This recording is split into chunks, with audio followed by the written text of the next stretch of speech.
Avatar: The Way of Water is now released everywhere, so if you haven't seen it, I'd recommend coming back to this video later as it will be filled with spoilers. Unless you don't care about spoilers, then by all means continue watching this video as it will be my spoiler-filled review discussion of Avatar: The Way of Water. Avatar Theory here, hope you're doing well and having a fantastic day. And as mentioned, this will be my spoiler discussion where I'll not only be going into the plot breakdown of the movie, but I'll also be diving deeper into the characters and what I liked as well as what I didn't like. So the timestamps are below in case you wanted to jump to any specific section. So we know The Way of Water takes place over a decade later and they had to catch the audience up in some manner of way on what happened since the previous movie, but they did it very quickly, much quicker than I expected. In fact, I believe it takes around 10 minutes or so to be caught up, and in a movie which has a 3-hour runtime, I would have wanted to spend a little bit longer showing us how everything has changed. Anyway, the movie opens up in a very similar manner to the first one, and we get narration yet again by Jake Sully. Although this time it doesn't really make much sense as he narrates through the entire movie, yet he doesn't record anything, but maybe in the third movie it's shown that he was actually recording another video log, who knows. Jake talks about how he grew to love Pandora as we get that shot of Neytiri being pregnant, and as I predicted, this was the first time she was pregnant. Neytiri then sings a beautiful song as it's explained that the Na'vi sings to the song chords to remember, and I believe it's the same song she sings at the end of the movie, remembering her son who was lost in battle, but I'll get to that later on. Then we jump to them adopting Kiri, born from Grace's avatar, but it's not really explained how. Jake even states that her conception is a total mystery and it's not really touched on again, except in one scene, but still, we don't really get much of an answer as to where Kiri comes from. The opening section continues as Jake talks about the beads of the song chord, each one representing a different memory. The brief moments of seeing Jake and Neytiri with their kids was a joy to witness, but I wished we had spent a bit more time on that, seeing Jake and Neytiri grow as parents, how they evolved, and how Jake adapted to his new life. Spider's introduction was also done very quick. Basically, as some humans remained after the RDA left, Spider was a baby too young to be set in cryosleep, so he was just left there at Hell's Gate. I felt the marketing kinda misled us by stating Spider was an adopted child by Jake and Neytiri, as it didn't really feel like it. Jake stated that he was raised by the lab guys, he never really calls Spider his son, Neytiri doesn't like him, and at the end when Spider is looking for Jake, he even calls out Jake by name instead of saying dad when seeing a body who he thought was Jake. Kiri, who is adopted, calls Jake dad, Neytiri mom, and her siblings as siblings except for Spider, who she calls by his name. Jake also states that Spider was like a stray cat, always around and inseparable from their kids, not that Spider became one of their children. Neytiri always saw him as alien, as one of them, the humans, so yeah, I don't really see Jake and Neytiri as his parents. Jake and Netaim's fishing scene in the beginning hits harder once you know what's happening at the end. During the whole 10-minute prologue section, Jake continues to narrate, and just before we get to the present time, we see a bright star in the sky signaling the return of the RDA. It was, after all, the Venture star decelerating towards Pandora, as I counted around 12 of them or so, as they all landed in the same region, more or less, where we see an absolutely heartbreaking shot of the Pandoran forest burning down as the RDA forces are deploying on the ground, presumably with the aim of building Bridgehead City. That pretty much concludes the prologue, as we then do a time jump where Bridgehead is completed, and in my initial review I said there is one major thing we hardly see in the movie, that was Bridgehead City. I can count on my one hand how many times we see Bridgehead, as we hardly see any of it because what was shown in the trailers is pretty much most of what we see, aside from a few interior scenes. After the time jump, we're introduced to the new and improved Blue Quaritch being in space just outside of Pandora, waking up in a rage, punching and kicking, but he is eventually calmed down by his fellow team members who are also much more blue in the face. Recon Quaritch watches the video log of his human self explaining what had happened, how he became a Recon, with Parker in the background of the video log, and that's pretty much all we see of Parker. Parker just states that the personalities and memories of Quaritch are on some future USB drive, which is being sent back to Earth, where Recon Quaritch is being grown in a lab, and that's pretty much the explanation we get from Recoms being created. One line, one short line. Human Quaritch clearly states that Recon Quaritch won't remember his death for obvious reasons, and that Jake Sully is his target or mission. This means that all of the recording happened during the last last movie while the recording of Quaritch, and that all of it was planned for some time now, which honestly brought up more questions than anything else. We then jump to our first action scene where the Na'vi attacks a maglev train of the RDA forces, and it was honestly a treat to see Jake and Neytiri fight together again. I just wish we got more of them. Their two sons, Lo'ak and Netem, is also there and are tasked to be spotters, but ignores Jake's orders and jump in on the action as well, which won't be the last time they cause trouble. The Na'vi basically raided these trains for weapons and gear, but while the boys were on the ground, they didn't see the RDA attacking from the skies and nearly died in the assault that follows. Jake thought Netem died, which foreshadows his eventual death. It was fairly obvious from the marketing that he would die in this movie, and I felt a little disappointed by the way it happened. We then cut back to Quaritch where he talks to the recoms, saying, quote, "We're not in Kansas anymore, we are going to Pandora," end quote. There was a lot of callbacks to the first movie in terms of scenes, dialogue, and music, which acted more of a sort of Easter egg, which I liked at first, but it happened so frequently that I basically started predicting scenes based on how they played out in the first movie. For example, later Quaritch gets his own Ikran, his is added just like Jake did. Jake being called a baby by Tonowari, needing to learn the ways of the Metkayina, was how Neytiri described him in the first movie, and this movie literally ends the exact same way the first movie did. During Quaritch's speech, he even says that they, the recoms, are a pretty potent mix, again, just like how he described a marine being in an avatar body. So in that sense, he foreshadowed the recoms in Avatar. Quaritch explains that their mission is to hunt down and kill Jake Sully, which not only made things personal, but because Jake has been leading the raiding parties and attacks on RDA forces, they also want to stop the leader of the Metkayina. When the war party returns to their new homes of the Metkayina, Jake basically scolds his sons for disobeying a direct order, and at first I understand why Jake is angry at them, because not only did they clearly cause the death of some Na'vi raiders, which is just completely overlooked, but Jake thinking he lost his sons is obviously making him emotional. But he seems to shout at them often during this movie, and had they spent a little bit more time in the beginning to develop him as a parent and how his character changed, it would have made the audience connect with him a bit more in that way. Mawat then gets a brief scene where she tends to the wounds of Netem, and that's pretty much the most we see of her. I was hoping we would see more of her, maybe a scene where Neytiri talks to her about leaving their home, but nope. Jake and Neytiri talks about their sons and how they try to live up to Jake, and Neytiri says that Jake is being too hard on them. His response was a bit strange, as he says that he knows, but it is his job, and sure, you can try to discipline your children, but him being hard on them most of the time doesn't really win him Dad of the Year award. I suppose you can say that he acted out of emotion like I said, but still. The kids then head into a portable link facility, which there is a few of at the homes of the Metkayina, where we see Norm and Max, as well as the body of Grace's avatar. We see the scene where Kiri hugs the tank, knowing that Grace is her biological mother, and we also see a video log of Grace Augustine. Spider also says that Na'vi can breathe human air for a long time, while he can only breathe the air of Pandora for like 10 seconds, which I guess is to explain to the audience why they need breathing masks. There is a lot of back and forth playing between Spider and Kiri, and in a way which hints to have a stronger connection, as it was also stated in an interview by Sigourney Weaver that they have a stronger bond. As the kids are trying to figure out who the father of Kiri is, Spider says that it's sometimes better to not know who your father is, and Kiri states that he is not him, and this part kinda annoyed me because it took away any mystery of who the father of Spider could be. Sure, I did predict for a long while that Quaritch was the father of Spider, but it shows Spider in that scene after he said that statement and straight up cuts to a shot of Recom Quaritch, which is pretty obvious. In a scene later on, Spider even states that Quaritch is his father, so any curiosity or build up to that is immediately taken away. As the Recoms land on Bridgehead City, we get a brief shot of this RDA city, and I just wanted to see more of Bridgehead. It was never really shown how the city came about, and we hardly see it from the outside, which I'm sure they're keeping for a final battle in the third Avatar movie. The introduction to General Ardmore made her character seem intimidating, as she was also wearing one of those exosuits, but we don't really see her much in the movie, like 4 or 5 times, and some marine biologist gets more screen time than her. Again, I'm sure we'll see plenty of her in the third movie, but I kind of forgot about her halfway through the movie. She explains to Quaritch that they can now construct buildings in like 6 days, Earth is dying, and that Pandora needs to be their new home, but before they do that, the hostiles need to be eliminated. Right there, I thought to myself, has the RDA thought about just talking to Jake? You know, tell him how shitty Earth is, and that they want to save their own race, that they need help. Maybe then they could have found a way to work together and solve this problem, because we already see that the humans can in fact live with the Na'vi, as proven by Max and Norm. Ardmore explains to Quaritch that Sully Sully's base is in the mountains, but because their hardware doesn't really work in that area and the Ikrans sees them as a threat, they get like 10 minutes or so before they're completely destroyed. So they come up with a plan to send Quaritch in, as they believe the animals won't see them as a threat, thus they should be able to easily walk through the front door. I guess they just forgot about the Thanator nearly killing Jake while he was in his avatar body. As we see the kids exploring their wilderness, we also see Quaritch and his team deploying in the jungle, which mirrors the scene where Jake explores Pandora for the first time in his avatar body from the first movie. Again, another reference to the first film. As Team Blue is dropping in the jungle, we see some Viper Wolves approach Quaritch's team and they kinda just shrug off the recoms and leave, showing that their plan works. But here's what bothers me about this. So say the wildlife does see the recoms as one of them and don't attack, then why did the Viper Wolves attack Jake in the first movie? Should they not have attacked Quaritch and his blue team as well? Anyway, Kiri being surrounded by the wood sprites isn't really explained either, as Spider just wakes her up and she asks if she's been doing that thing again, and that's about it. We don't really know what that thing is or why it happens, it just kinda does. The kids then find the recom's tracks and follow it as Team Blue stumbles upon the old link site where Jake and Quaritch fought. Him finding his body was neat to see, as he clearly sees the type of arrows shot into him, not knowing that it was Neytiri's arrows until he watched dashcam footage of some sorts which was connected to the amsuit that showed how he died. When the kids find the recoms, Spider literally says to Loak, and I quote, "That's where your dad and my dad fought." And right there, about half an hour into the movie, it's confirmed that Quaritch is in fact the father of Spider. I honestly wanted to say out loud, what? Because that is how they revealed it. Just a throwaway line like that, in not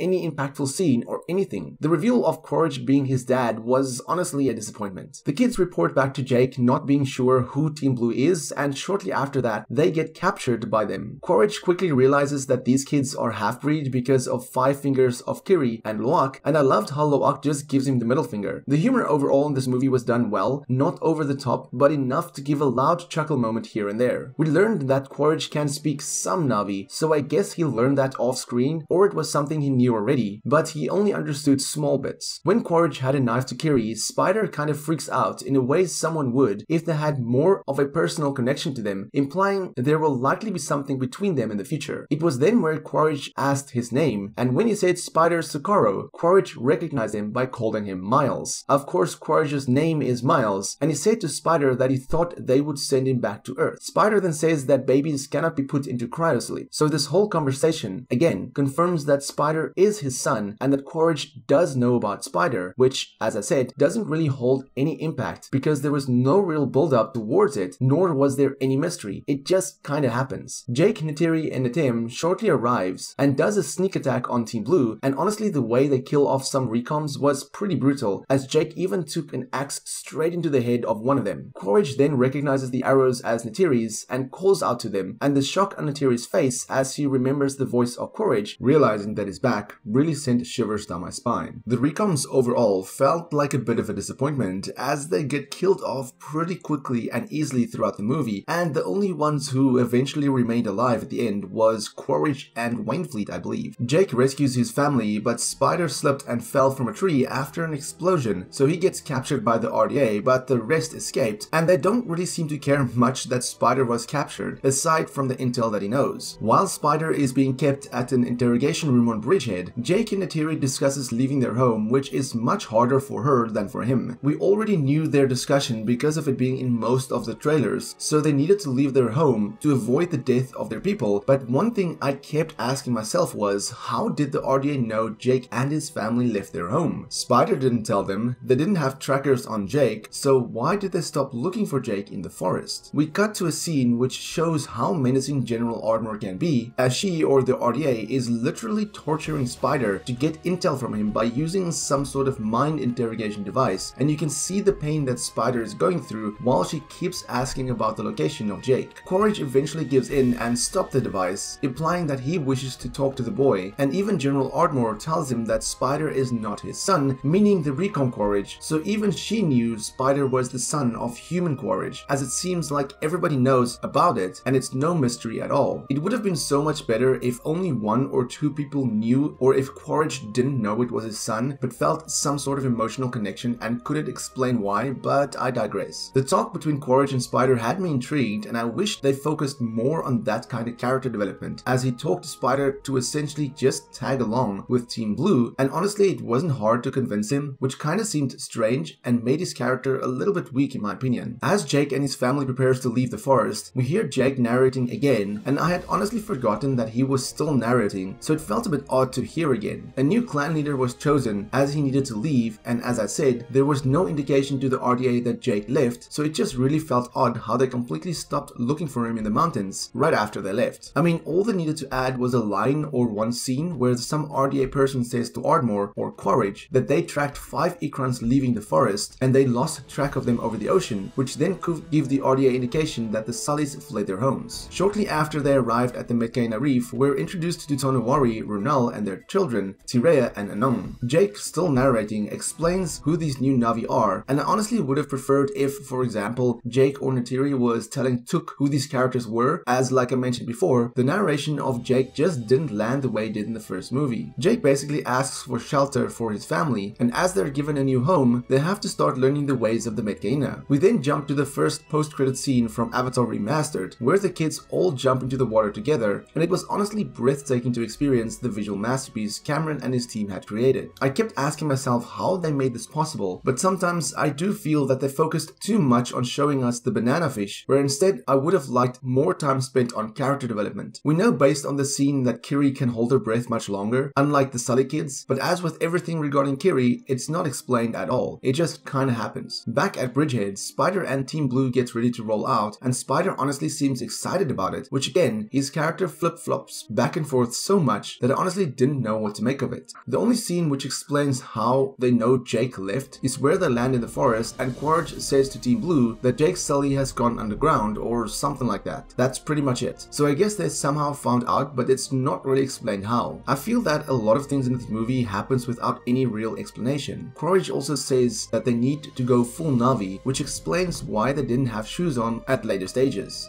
The montage scene of Loak learning to ride an elu and Jake trying to tame a skimwing was hilarious and entertaining, and those kind of scenes are ones which I wish we got more of through the movie. Those character moments. Kiri seems to connect with an elu with ease, but again, obviously with no explanation. Even at one point when they're underwater, Runal notices Kiri being able to control a school of bright yellow fish, which foreshadows her using them at the end, and Runal seems puzzled as to how she is doing that. She doesn't ask Jake, she doesn't ask Kiri how that's possible. It just happens and then we move on to the next scene. Quaritch taming his Ikran was an interesting and somewhat funny scene to watch as he goes through the same steps Jake did, going to the top of the mountains, to the grounds of the Ikrans, and the way he tames the Ikran was almost beat for beat on how Jake did it. I didn't expect the Recoms to tame their own Ikrans, so that was a nice surprise to witness. Tirea and Loak spends a lot of time together, and although they don't form a relationship in this movie, it's clearly hinted at for the next movie, and I absolutely loved her speech about the way of water. Anung and Ratso then starts to pick on Kiri for being different, and as the two brothers shows up, a fight breaks out, but I found it hilarious how Loak explains to Anung what he can do with his hand, folding it up into a fist, punching him straight in the face. After the fight, Jake scolds his sons, yet again, demanding that Loak apologizes to Anung, which, as Jake is all about family, I found it weird that he didn't basically step up in that situation. Loak then heads to Anung and Ratso, who tells him that they should hunt beyond the reef, which obviously was a trick from the beginning. We get to a place which I believe it's called the Three Brothers Rocks,